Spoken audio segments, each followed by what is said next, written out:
Oh my God, why did no one tell me about the Lego Movie? I mean, I remember watching it when I was younger and I'm like, yeah, this is good.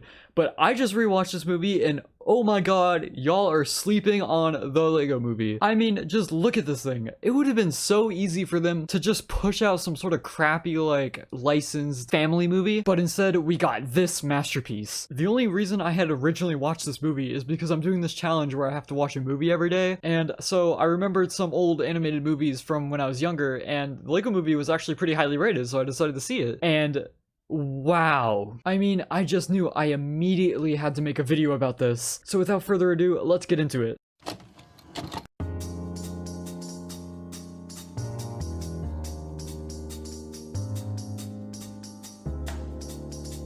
Okay, no. Before you call me crazy, check out these visuals. I'm gonna be honest, I thought this movie was gonna have boring looking animation where they kind of just replace it with Lego characters, like whatever. But not only is everything in this world Lego, they animate it to look like those old stop motion YouTube videos with Lego. Like they actually really do make this look like stop motion. The characters like never warp their arms in weird ways, and the movements are all things that you would see on actual Lego. Additionally, as I mentioned before, almost everything is Lego. I mean, just look at the way they animated these cats, like come on. And as you've probably seen so far, if you looked really closely at the characters, you can see these like little plastic like seams and stuff as if they were actual real Lego pieces that got molded in a factory. And there are these like little tiny imperfections and smudges, and it really makes the movie come to life and feel like we are just actually looking at a Lego set. And the cinematography in the opening scene really helps out with that a lot. As you can see with these wide shots, it's designed to look like one of those old stop motion videos again. And I absolutely love this detail. It's so cute. And it really immerses you into this world right off the bat. And the rest of the movie has this super fast-paced and dynamic style that constantly keeps this action engaging. Get off my train! And just overall, the absolute work and dedication they put into making this movie look outstanding and unique and memorable is really just something. It really is something to me. This movie probably still would have made a ton of money if they didn't do that, but they did it, and I love that. Okay. We have to talk about the plot now. So the story follows Emmett, who is this like super average person, like the most average person you've ever seen in your entire life. And one day, on a completely normal day of work, he slips and falls into this hole and touches this giant red glowing brick called the Piece of Resistance. And in doing so, he fulfills the prophecy. And that prophecy states that he's going to use the Piece of Resistance in order to stop this movie's villain, Lord Business. And Lord Business's plan is he wants to maintain perfect order in all of the Lego worlds by gluing them with the Kraggle, which is this like movie's like super weapon. And by the way, the Piece of Resistance is literally just the cap to the Kraggle container because the Kraggle is just like glue. So he's just gonna screw the Piece of Resistance onto the glue to make sure the glue can't squirt anymore, which is honestly a funny gag in my opinion. I love that. Y'all ready for this? Oh no! They were ready for that! So that's the basic plot outline for this movie, and honestly, I think it works really well for the story they're trying to tell. I mean, they could have just done something where like the Lego world was just like our world, but they're Lego, or something boring like that. But instead they have this actual new Lego world with its own like Lego conflicts, and it's awesome. Additionally to this though, I'm gonna blow your mind in a second. Watch this. This whole movie is in a kid's imagination. Okay, so towards the end of the movie, we learn that this kid has just been playing with these Legos in his dad's basement, and his dad doesn't want him to touch him.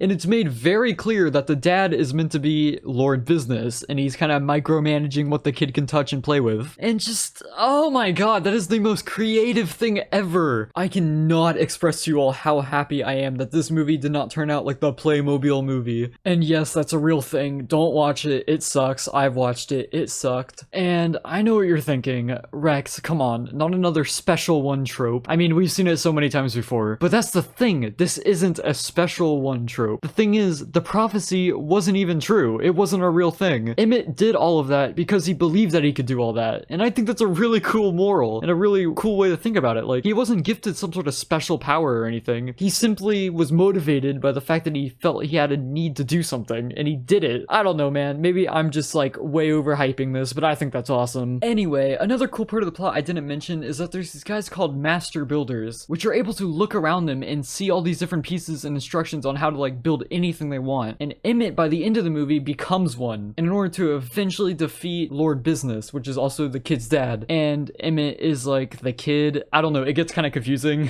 And among these master builders are just a ton of different licensed characters. I mean, you got everything here. You got Batman. I think it's like the Green Ninja or something. Tons of like DC characters. I guess they got all the DC characters in one deal. Anyway, I think we need to talk about the big thing this movie was remembered for. The comedy. And let me tell you, the jokes in this movie land. I don't even know how I could begin to describe this movie's humor. It has this awesome way of creating serious tones around the goofiest stuff ever. Some of my favorite jokes in this movie come from the world itself. Like, take for instance Emmett's hometown. The most popular song that they play every day is like the most cliche pop song where the lyrics are literally everything is awesome on repeat. And all of Emmett's world is just this like corporate consumer culture parody.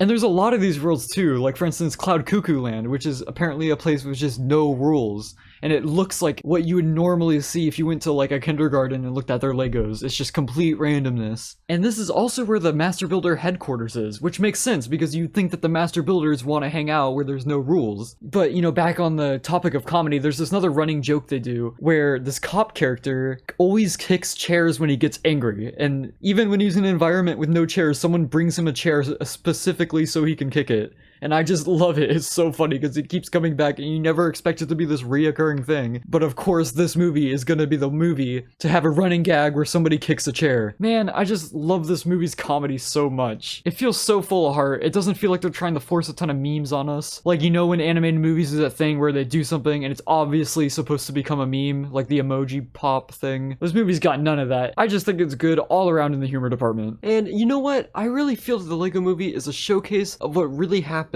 when an entire studio of people care about everything that goes into their movie. We never see this anymore. Okay, well, that's kind of a lie. Sometimes we see this, but it's very rare. We have studios like Illumination, and even a lot of the stuff DreamWorks has done, that just shows you that a lot of the times they don't care. They know that anything they make is gonna make money. As long as it's for kids, people are gonna watch it. And as I said before, it would have been so easy to do it with the Lego Movie because the Legos are like the branding. So going into it, you already have this really strong brand idea that's gonna draw a ton of attention. And even with that, they still tried their best. And that's not to say this movie didn't make money, because it did. Nearly $500 million in the box office. And later, they even made a sequel, which I think is like a musical or something, okay?